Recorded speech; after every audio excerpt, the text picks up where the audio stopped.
Assalamualaikum warahmatullahi wabarakatuh. Halo semuanya, hari ini aku akan sedikit ngejelasin tentang apa aja yang udah aku dapat dari praktikum teknik digital percobaan 2 dengan judul flip-flop. Sebelumnya, izin memperkenalkan diri, namaku Eva Naika Wijaya dengan NPM 22150611128 dari kelompok 3D. Baiklah, kita mulai dari flip-flop itu apa sih? Apakah dia seperti lampu kedap-kedip? Flip-flop. Berikut adalah penjelasan singkatnya. Flip-flop adalah elemen penyimpan rangkaian logika sekuensi. Flip-flop ini merupakan sel biner yang mampu menyimpan data 1 bit. Ciri-ciri flip-flop yang paling menonjol adalah memiliki 2 output atau 2 keluaran, yakni satu buah output dari data yang disimpan dan output yang lain merupakan komplemennya. Sekarang kita masuk ke jenis-jenis flip-flop itu ada apa aja.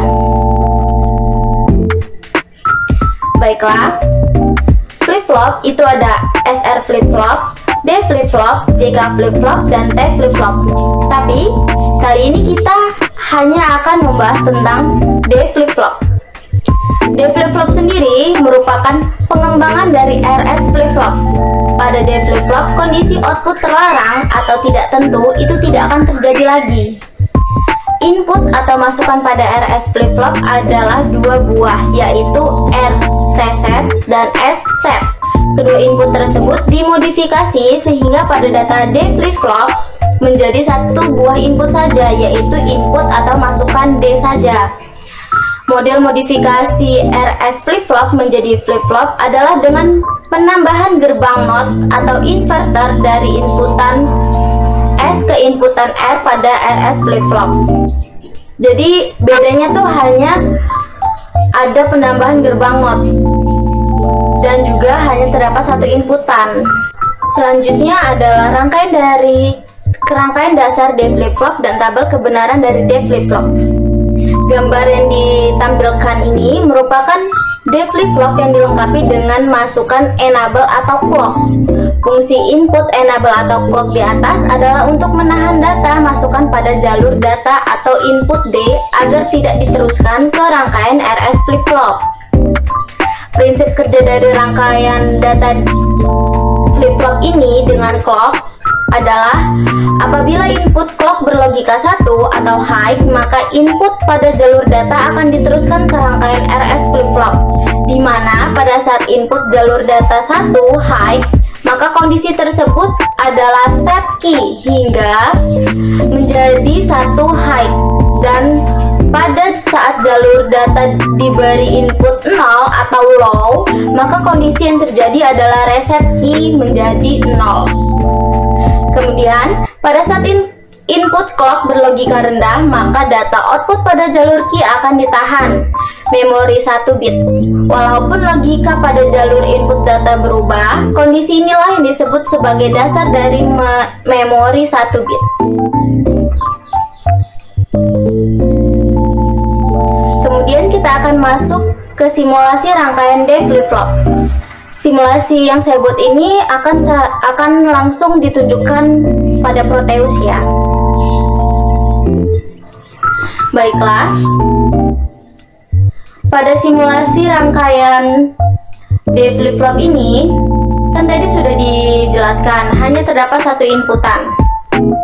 Di sini terlihat ada 1 inputan. Oh ya, sebelumnya aku bakal ngejelasin apa aja yang dibutuhin untuk membuat rangkaian ini. Yang pertama adalah clock, yang kedua adalah logic probe yang besar, logic state, NAND sebenarnya NAND, kemudian ada NOR, ada NOT, dan ada OR. Sebenarnya di sini NOR tidak diperlukan, jadi hanya diperlukan OR, NAND, logic state, clock, logic probe, dan NOT. Nah, di sini kita hapus dulu clocknya, soalnya kalau nggak dihapus clocknya nanti error.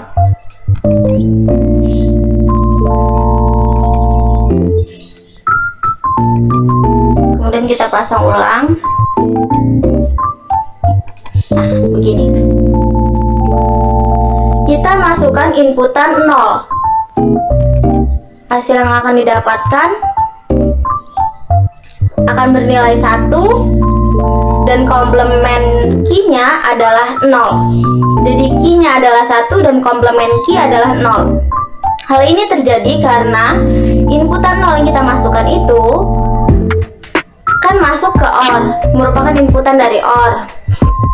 Kemudian inputan kedua OR itu merupakan clock yang akan terus berkedap-kedip. Berkedap-kedipnya artinya 0 atau 1, 0 atau 1, begitu. Pada inputan OR yang di bawah, inputan pertamanya merupakan not dari inputan awal. Inputan kita kan awal 0, berarti not dari 0 atau kebalikan dari 0 adalah 1. Artinya inputan OR yang di bawah ini, inputan pertamanya adalah 1 dan inputan keduanya merupakan hasil dari clock yang akan terus berkedap-kedip. Kemudian hasil dari kedua OR tersebut akan masuk sebagai inputan NAND. NAND yang pertama, di OR pertama hasilnya atau keluaran dari OR pertama akan menjadi inputan dari NAND. Kemudian inputan kedua NAND merupakan hasil atau keluaran dari NAND kedua. Begitu pula dengan NAND kedua ini, inputan pertamanya merupakan keluaran dari OR kedua dan inputan keduanya merupakan keluaran dari NAND pertama. Sehingga saat dijalankan akan menghasilkan key yang bernilai 1 dan key komplement bernilai 0. Kita ganti jika inputannya bernilai 1. Hasil yang didapatkan adalah key-nya bernilai 0 dan key komplementnya bernilai 1. Penjelasan rangkaiannya seperti yang tadi, sama. 1 akan dinotkan menjadi 0, kemudian akan menjadi input dari OR kedua, dan 1 ini akan menjadi input dari OR pertama. Kemudian clock ini akan menjadi inputan kedua dari OR pertama dan OR kedua. Clock ini akan terus berkedap-kedip, dia ini akan berubah terus 0 atau 1, 0 atau 1, seperti itu. Tapi kita nggak bisa menentukan kapan dia pakai 0, kapan dia pakai 1, karena dia tuh selalu berdetak, selalu berkedip. Kemudian inputan dari OR tadi akan, OR pertama akan menjadi inputan, keluaran dari OR pertama akan menjadi inputan dari NAND. Begitu pula dengan OR kedua. Penjelasannya sama seperti yang tadi, sehingga kita mendapatkan keluaran dari NAND pertama itu adalah 0, alhasil key-nya bernilai 0, dan keluaran dari NAND kedua merupakan 1, sehingga key komplement bernilai 1. Kan key-nya 0, berarti key komplementnya bernilai 1.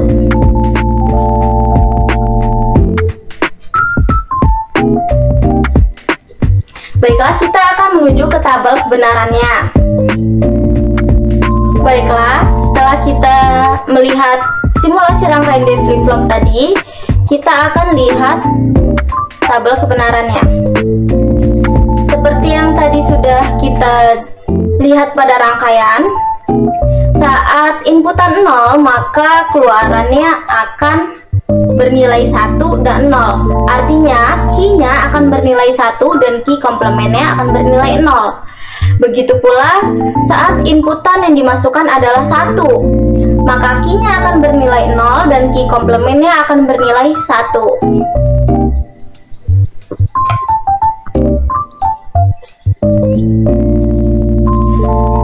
Baiklah, sekian dari saya. Terima kasih sudah menonton sampai sejauh ini. Semoga yang saya sampaikan dapat bermanfaat. Saya akhiri. Wassalamualaikum warahmatullahi wabarakatuh. Terima kasih banyak guys. Have a nice day. Bye.